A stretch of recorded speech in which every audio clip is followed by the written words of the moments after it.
السلام عليكم ورحمة الله وبركاته. الحمد لله رب العالمين والصلاة والسلام على أشرف المرسلين وعلى آله وأصحابه وأزواجه وذرياته وأهل بيته أجمعين.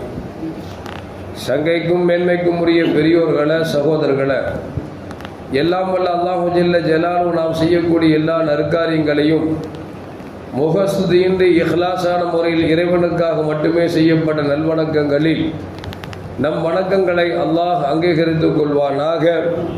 நாம் செய்யக்கூடிய வியாபாரங்களிலும் தொழில்துறைகளிலும் நஷ்டமில்லாத ஹலாலான முறையில் நிரம்ப லாபத்தை பெற்று அந்த லாபகரமான வாழ்க்கை கொண்டு தம் தேவைகளையும் தேவையுடையவர்களின் தேவைகளையும் நிறைவேற்றக்கூடிய நல்ல பொருளாதாரத்தையும் உள்ள விசாலத்தையும் அல்லாஹ் நம் அனைவர்களுக்கும் வழங்கி அருள்வானாக.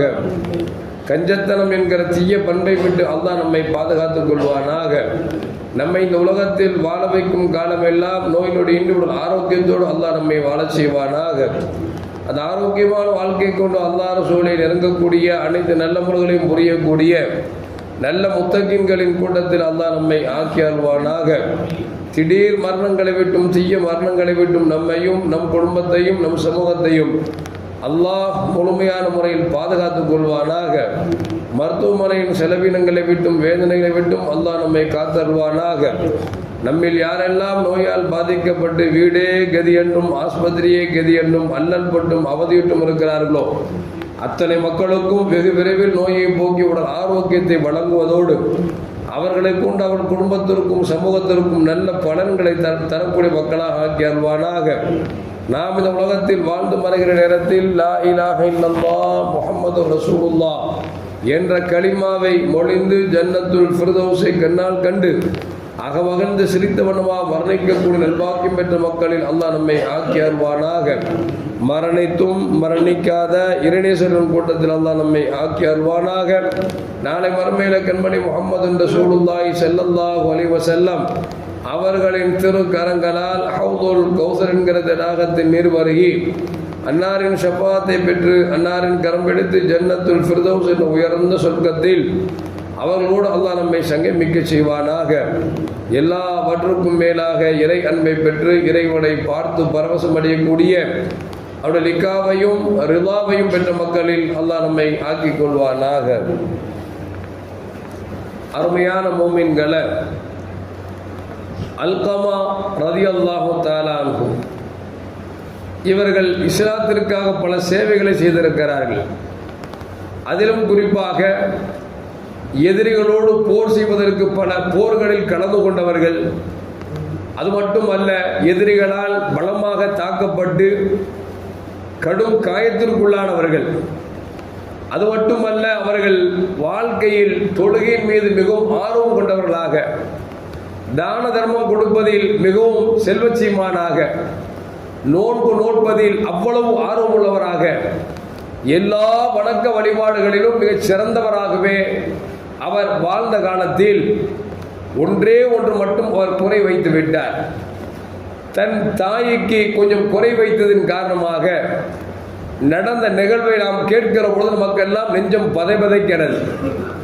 அல்கமா ரலியல்லாஹு தஆலா அன்ஹு போரில் கடந்தவர், தொழுகையில் பேணிக்கையானவர், நோன்பு பிடிப்பதில் ஆர்வமானவர், தான் சேகரித்த பொருட்களில் ஏழை எளிய மக்களுக்கு கொடுப்பதில் மிகப்பெரிய கொடைவள்ளல். இப்படியெல்லாம் இருந்தும் அவர் உலகத்தில் வாழ்ந்து மரண நேரத்தில் படுத்த படுக்கையில் இருக்கிறார். அப்படி படுக்கையில் இருக்கிற பொழுது லா இலாஹ இல்லல்லாஹ் என்கிற கலிமாவை சொல்லிக் கொடுக்கப்படுகிறது. அவர் சொல்ல மறுக்கிறார். இதை மனைவி பார்த்துவிட்டு ஒரு தோழரை அழைத்து இந்த நிகழ்வை கண்மணி முஹம்மது ரசூலுல்லாஹி ஸல்லல்லாஹு அலைஹி வஸல்லம் அவரிடத்தில் போய் நீங்கள் எடுத்துரையுங்கள் என்று சொல்ல அந்த தோழர் சென்றார். யார சொல்லலாம், பல போர்களில் கலந்து கொண்ட, தொழுகையில் பேணிக்கையாக தொழக்கூடிய, இறைவனுக்கு மிகவும் பிடித்தமான அல்கமா ரலியல்லாஹு தஆலா அன்ஹு மரணப்படுக்கையில் படுத்திருக்கிறார். அவருக்கு களிமா சொல்லி கொடுக்கிறோம், களிமா நாவில் வர மறுக்கிறது என்று சொன்ன பொழுது நபிகள் நாயகம் ஸல்லல்லாஹு அலைஹி வஸல்லம் அவருக்காக துஆ செய்துவிட்டு பெருமானார் கேட்டார்கள், அவருக்கு பெற்றோர்கள் இருவரோ அல்லது ஒருவரோ இருக்கிறாரா என்று கேட்டார்கள். சொல்லப்பட்டது, ஆமாம் யா ரசூலல்லாஹ், அவருக்கு தாய் மட்டும் இருக்கிறார், மிக வயது முதிர்ந்தவர், அவர் நடப்பது என்பதே சிரமமானது, அந்த அளவுக்கு வயோதிகமான தாய் என்று சொன்ன பொழுது கண்மணி முஹம்மது ரசூலுல்லாஹி ஸல்லல்லாஹு அலைஹி சொன்னார்கள், என் அருமை தோழரே, அவர் ஈண்டெடுத்த தாயை என்னிடத்தில் வர சொல்லுங்கள். ஒருவேளை வருவதவருக்கு சிரமம் என்று சொன்னால் நானே அவர் வீட்டுக்கு வருகிறேன் என்று சொல்லி பெருமானார் ஸல்லல்லாஹு அலைஹி சொல்லி அனுப்புகிறார்கள். சொன்ன யாரை சொல்லி அனுப்புறாங்க என்று சொன்னா, பிலால் ரலியல்லாஹு தஆலா அன்ஹு, அம்மார் ரலியல்லாஹு தஆலா அன்ஹு, யாஸர் ரலியல்லாஹு தஆலா அன்ஹு, இந்த 3 பேரிடத்தில் பணிக்கிறார்கள். சொன்னார்கள், தாயையும் அழைத்து வாருங்கள், அதே நேரத்தில் நீங்கள் போய் கலிமாவும் சொல்லிக் கொடுங்கள் என்று சொன்னார்கள். 3 பேர் வந்தார்கள். கலிமாவை திரும்ப திரும்ப சொல்லிக் கொடுக்கப்படுகிறது. திரும்ப திரும்ப அவர் சொல்ல மறுக்கிறார். காரணம், பெருமானார் ஸல்லல்லாஹு அலைஹி சொல்வார்களே, யாரின் வாழ்க்கையின் கடைசியாக லா இலாஹ இல்லல்லாஹ் என்கிற கலிமாவை சொல்கிறாரோ அவர் சுவனத்தில் நுழைவார் என்று பெருமானார் ஸல்லல்லாஹு அலைஹி சொல்லியிருக்கிறார்கள். 3 பேரும் கலிமாவை சொல்லிக் கொடுக்கிறார்கள், வர மறுக்கிறது. இருந்தாலும் நாம் தாயாரை அழைத்து செல்லலாம் என்று சொல்லி தாயை அழைத்து சென்று பெருமானார் ஸல்லல்லாஹு அலைஹி உங்களை அழைக்கிறார்கள். வருகிறீர்களா? வருவது சிரமம் என்று சொன்னால் பெருமானாரே வருகிறேன் என்று சொல்கிறார்கள் என்று சொன்ன பொழுது அந்த தாய் சொன்னாங்க, நபி கூப்பிட்டு நாம் வராமல் இருப்பதா என்று சொல்லிவிட்டு கைத்தடி தாங்களாக பிடித்து கொண்டு மெதுவாக நபிகள் நாயகம் ஸல்லல்லாஹு அலைஹி வீட்டுக்கு வருகிறார். வந்தவரிடத்தில் பெருமானார் ஸல்லல்லாஹு அலைஹி கேட்கிறாங்க, அம்மா, நான் நபி என்பதை உண்மைப்படுத்துகிறாயா பொய்ப்படுத்துகிறாயா என்று கேட்டார்கள். யார சொல்லலாம், நீங்க நபி என்பதில் நான் உண்மைப்படுத்துகிறேன், அது எனக்கு எந்த மாற்று கருத்தும் அல்ல என்று சொன்ன பொழுது, அப்படி என்று சொன்னால் உன் மகனின் சூழ்நிலை உனக்கு தெரியுமா என்று கேட்டார்கள். கேட்டுட்டு சொன்னாங்க, உன் மகனை பற்றி நீ என்ன சொல்கிறாய் என்றும் கேட்டார்கள். அவர் சொல்லுகிறார், என் மகன் தொழுகையில் கொஞ்சம் கூட குறை வைக்காதவர், நோன்பு பிடிப்பதில் சளைத்தவர் அல்ல, தானம் கொடுப்பதில் அவருக்கு நிகர் அவரை தவிர வேறு யாரும் இல்லை என்றெல்லாம் சொல்லிவிட்டு பெருமானார் கேட்டாங்க, உனக்கு ஏதாவது துரோகம் செய்தாரா என்று கேட்டார்கள். ஆமாம் யா ரசூலல்லாஹ், நானா என் மனைவியா என்று பார்க்கிற பொழுது அவர் தன் மனைவிக்குத்தான் முக்கியத்துவம் கொடுத்தாரே தவிர என் பேச்சை மதிப்பதே இல்லை, என்னை கவனிப்பதும் இல்லை, எனவே அவருக்கும் எனக்கும் ஒட்டு உறவு இல்லை, நான் பேசுவதில்லை என்று சொன்ன பொழுது நபிகள் நாயகம் ஸல்லல்லாஹு அலைஹி சொன்னாங்க, நீங்கள் தாயாராக இருக்கிறீர்கள், அவர் மரண வேளையில் படுத்த படுக்கையில் இருக்கிறார், கலிமா சொல்லிக் கொடுத்தால் வர மறுக்கிறது, மிக சிரமப்படுகிறார், கஷ்டப்படுகிறார், தாங்கள் மன்னித்தால் அவருக்கு கலிமா வந்துவிடும் என்று நபிகள் நாயகம் ஸல்லல்லாஹு அலைஹி சொல்றாங்க. அந்த அம்மா சொல்றாங்க, என்னால் ஜீரணித்துக் கொள்ள முடியல, எந்த அளவுக்கு வேதனை இருந்தால் அந்த தாய் மன்னிக்க மாட்டேன் என்று சொல்கிறார்கள். நபிகள் நாயகம் ஸல்லல்லாஹு அலைஹி அவர்கள் பிலால் ரலியல்லாஹு அன்ஹு சொன்னாங்க, நீங்க போய் பெரிய நெருப்பை ஒன்றை மூட்டுங்கள் என்று சொன்னார்கள். தாயார் கேட்கிறார், எதற்காக நெருப்பை மூட்ட சொல்கிறீர்கள்? நீங்கள் தான் மன்னிக்க மறுக்கிறீர்களே, நாளை மறுமையில நரகத்தில் சென்று வேகுவதை விட அவர் நெருப்பிலே வேதனை அளிப்பதை விட நான் இங்கேயே அவர் எடுத்து விடலாம், சாம்பலாக்கி விடலாம் என்று சொல்லி ஆசிக்கிறேன் என்று சொன்ன பொழுது சொல்வார்களா, பெத்த மனம் பித்தி என்று சொல்வார்கள். எவ்வளவுதான் நமக்கு கொடூரம் செய்தாலும், நமக்கு அநியாயம் செய்தாலும், எதையும் தராவிட்டாலும் தாய் அந்த மகனை நெருப்பில் போட போகிறேன் என்று சொன்ன பொழுது, யார சொல்லலாம், என் குழந்தை இதற்காக நான் பெற்றெடுத்தேன், இதற்காக கஷ்டப்பட்டு வளர்த்தேன், நான் மன்னித்து விடுகிறேன் என்று சொன்ன பொழுது நபிகள் நாயகம் ஸல்லல்லாஹு அலைஹி சொன்ன அந்த சகோதர தோழரத்தில் வருகிறார்கள், கலிமாவை சொல்லிக் கொடுக்கிறார்கள். சொன்ன மாத்திரத்தில் கலிமாவும் வந்து விடுகிறது. லா இலாஹ இல்லல்லாஹ் முஹம்மது ரசூலுல்லாஹ் என்ற கலிமாவோடு இந்த உலகத்தை விட்டு பிரிகிறார். நபிகள் நாயகம் ஸல்லல்லாஹு அலைஹி சொன்னார்கள், இவரை குளிப்பாட்டி கஃனிடுங்கள் என்று சொல்ல சஹாபாக்கள் குளிப்பாட்டி கஃனிட கண்மணி முஹம்மது ரசூலுல்லாஹி ஸல்லல்லாஹு அலைஹி வஸல்லம் அவர்கள் தொழுக வைத்து அடக்கம் செய்யப்பட்டார்கள் என்று வரலாறு நமக்கு சொல்லி காட்டுகிறது. அருமையான மக்களே, கொஞ்சம் யோசிக்க வேண்டும். பெற்ற தாய் தந்தையர்கள் இருக்கிறார்களே, சாதாரணமானவர்கள் அல்ல.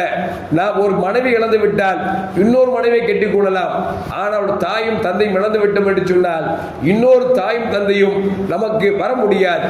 ஒருவேளை நாமே தாய் தந்தையை ஆக்கிக் கொண்டாலும் அது பெற்றெடுத்த தாய்க்கும் தந்தைக்கும் ஈடாக முடியாது. எனவே வயோதமாகி விட்டது என்று சொன்னால் அவர்கள் குழந்தைகளாகி விடுவார்கள்.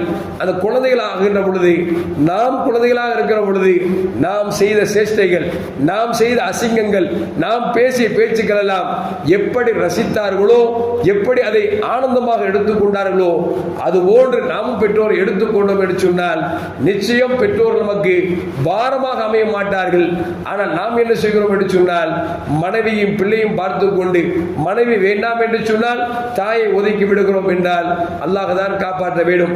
எதற்கு சொல்லுவோம் என்று சொன்னால் நாம் தொழுகிற தொழுகை மட்டுமல்ல, கொடுக்கிற தர்மம் மட்டுமல்ல, நாம் பிடித்திருக்கிற நோன்பு மட்டுமல்ல, இதுவெல்லாம் நம்மை சொர்க்கத்துக்கு கொண்டு சேர்த்து விடும் என்று மட்டும் நினைத்து விடக்கூடாது.